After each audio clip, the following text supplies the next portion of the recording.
En aquesta ocasió trobem una obra de Palau Ferrer per l'Associació Catalana de Voluntariat Social.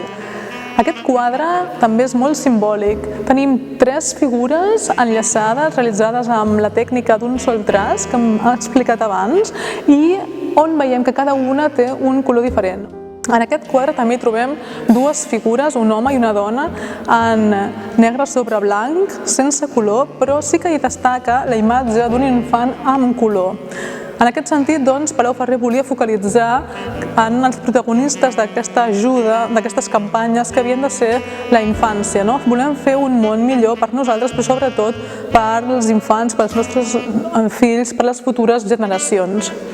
Palau Ferrer era un artista vital que tenia un art potent amb uns valors molt sòlids. Era un artista que deia que li agradava viure i que volia pintar la vida i que aquesta funció social de l'art hi havia de ser sempre.